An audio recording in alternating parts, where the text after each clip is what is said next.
dépend des clients, mais oui, c'est intéressant d'aller vraiment jusque-là, d'aller dans le détail. C'est ça, de recevoir un palais de vivre à la française, c'est vraiment dans le détail. C'est une table qui va être cohérente, une vaisselle qui va être cohérente avec un décor autour, c'est des verres, oui, c'est des couverts, tout d'un coup, vous avez un décor magnifique, et puis, mais même l'art, l'art sur les murs, c'est très important. Donc, oui, c'est intéressant d'aller jusqu'au bout et dans le détail avec le client. Au contraire, c'est même un vrai plus. Il nous laisse carte blanche comme ça, c'est très agréable.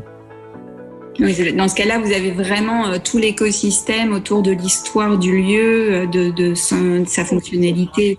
L'âme de l'endroit, quand il existe avant ou après, quand c'est des bâtiments modernes, c'est différent, mais malgré tout, on essaye de ça et après, on s'appuie sur chaque talent. C'est-à-dire que même le logo du lieu ou l'identité du lieu graphique ou olfactive, moi, je conseille à mes clients des personnes que je connais bien et dont j'ai confiance pour l'olfactif ou pour le logo ou pour tout ça. Donc, c'est un échange permanent sur tous les domaines. C'est pas juste, je fais mon décor, voilà, je vais mettre un beau parquet, une belle pierre et voilà, et je m'en vais pas du tout. C'est vraiment une implication totale. Sur l'ensemble.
On peut aussi inventer un mobilier entre guillemets alcôve qui permet de regrouper les gens en petite quantité, si vous voulez, et puis recréer des zones à l'intérieur des grands plateaux.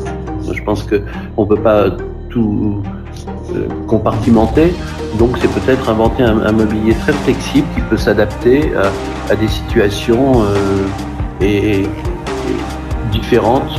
Moi, je pense aussi beaucoup au fait qu'il faut se préparer pour certaines crises et qu'il faut se lancer dans plus de modularité, plus de flexibilité et d'adaptation. Moi, je pense aussi que les designers doivent maintenant inventer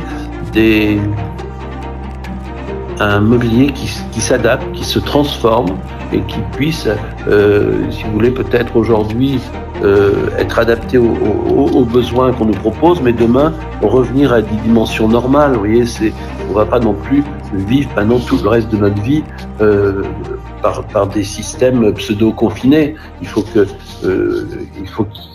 Quand on parle des matériaux aujourd'hui, il y a des matériaux qui sont hors du temps et qu'il faut peut-être faire revenir dans les circuits. Je pense qu'il y a certainement une utilisation de la filière bois qui serait peut-être plus intéressante aujourd'hui. Il y a plutôt que des matériaux de synthèse, je pense qu'il faut revenir vers ça. Il y a beaucoup de matériaux qui sont antibactériens, il y a des traitements antibactériens, il y a des systèmes aussi il y a des matériaux sur lesquels les microbes ne peuvent pas rester. Par exemple, le cuivre. Si on disait que les poignées de porte sont en cuivre, on sait que les matériaux, les microbes ne restent pas sur le cuivre. Gastronomie ou de la cuisine tout simplement, je crois qu'on ne peut qu'applaudir. Après, vous savez, la diversité déjà dans nos métiers, elle est tellement présente, hein, mais à la fois c'est facile de diversifier une profession qui repose sur une telle diversité de produits et de savoir-faire.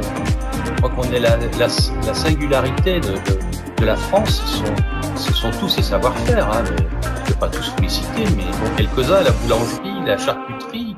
Quand on voit les recettes qu'il y a autour de la charcuterie, des vins, des fromages, enfin, tout ce qui fait cette diversité, c'est normal que tout ça débouche sur une même diversité de travaux pratiques, je dirais.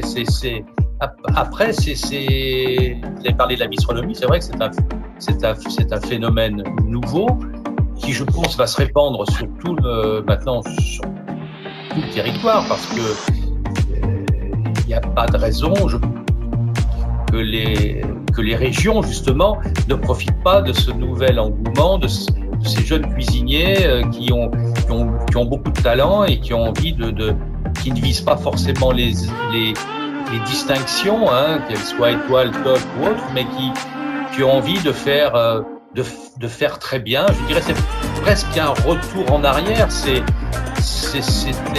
les bougnats à Paris ou ces bistrots ou ces restaurants en région qui étaient tenus par un couple et soit la dame était en cuisine, soit l'homme, mais il se passait quelque chose, vous voyez.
pénible, bien sûr, parce qu'on va laisser les gens sur le bord de la route, mais d'un autre côté, c'est un côté très valorisant, par le côté positif, et ça nous booste et ça nous donne des ailes pour voir plus loin et pour essayer d'imaginer le futur.